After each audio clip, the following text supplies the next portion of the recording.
What's going on, guys? Coach Vic here. In today's video, a simple breakdown of Carlos Correa's walk-off bomb. Okay, guys, so here we go. We're going to take a look at Carlos Correa's walk-off bomb that he hit against the Yankees the other night. Pretty impressive, going oppo deep into the seats. So we're just going to take a look at a couple things that come to mind as I watch this video.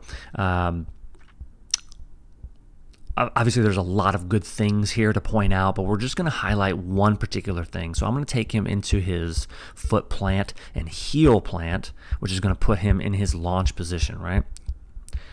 There we go, heel plant. See, once the heel plants, boom, that's your launch position. So now, from the launch position, this is where the magic happens. This is where your mindset and your approach, this is my opinion, where your mindset and approach really come into play, right? How you're going to attack the ball, what you're looking for, whether you swing, whether you don't swing, is really what comes into play once you get into this launch position. So he is, of course, in the ideal position. He's got his hands up and back, chin on the shoulder, right? As that front heel plants, the back heel starts to lift, the back elbow and knee start to drive forward.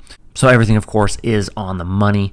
So we're going to get right into the heel strike again. Boom, heel strike. You're going to see here the hands up.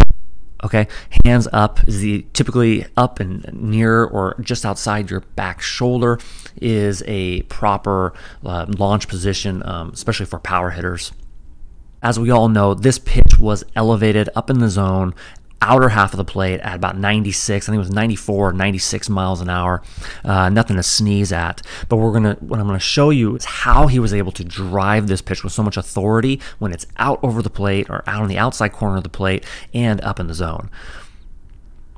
So heel plant, hands up, and you're gonna see here how direct he is to the ball. Main point that I wanted to highlight here is simply his hands, where they start and how they attack this ball. Notice that they stay up and they fire. When he fires from that launch position, he is moving directly towards the ball. You're not going to see the dip in the hands. You're not going to see kind of this type of movement with the hands. You're going to see more of a direct and up. See how the hands start driving forward and on top of the baseball. Because if you do not know this already, when the barrel makes contact with the ball, the hands will always be above the barrel, right? And if the barrel is making contact with the ball, which means the hands are always going to be above the baseball. Okay, so in order to drive a pitch that is up in the zone, we have to get our hands, quote unquote, on top. And now there's a big misconception out there when coaches talk about getting on top of the baseball. That doesn't necessarily mean that they're trying to hit the ball on top, trying to make contact on top. Because of course, what does that do? We beat the ball into the ground. When coaches, at least coaches that know what they're talking about, say get on top of the baseball, it simply means keeping those hands up into your approach, into your attack to the baseball, because when coaches say this, they understand how the barrel actually moves around the hands, right? Those hands stay up, the barrel is going to drop into the proper slot, level out, and then come upward. So when coaches say get hands on top of the baseball, is actually going to help you, if you do it properly, is going to help you elevate balls on a line or deep in the air, deep in the outfield, or for home runs. So in this next portion, I have highlighted the contact point in yellow and the hands in the launch position in the green. And what I'm going to show you here is simply the path of how direct he starts his swing towards the baseball. So we're going to do some red here. I'm going to show you.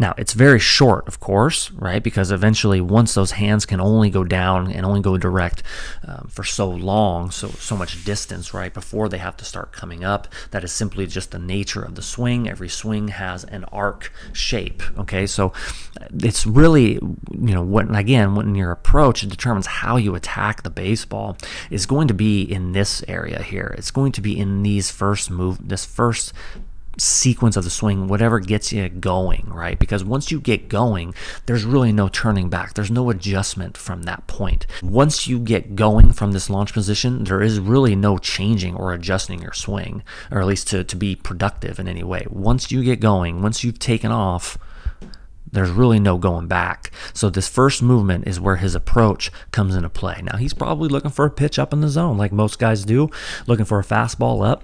He gets it out over the plate, outer half of the plate, and he stays with it, and he drives it the other way by going with this pitch. He's not trying to dip. He's not trying to elevate. He's not trying to, or at least he's not trying to overemphasize elevate, right? He knows that if he keeps his hand on top of the baseball, that he is going to elevate this pitch. You see this movement right here. He stays roughly on that line, very direct to the ball. Then, of course, we get more of an, do that.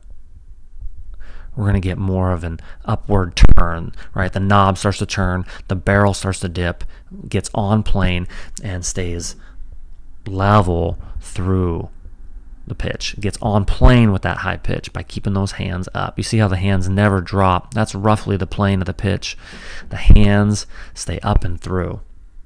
Once again, you'll see here, I've highlighted roughly the pitch, the plane of the pitch. You can see it coming into the screen right on that line and then leading right into the catcher's glove.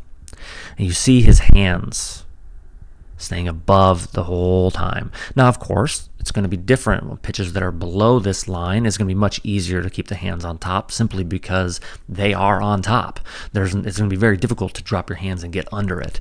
But the difficulty is getting a pitch that is up in the zone and keeping those hands up above and on plane with it in order to drive it deep into the outfield or for a home run.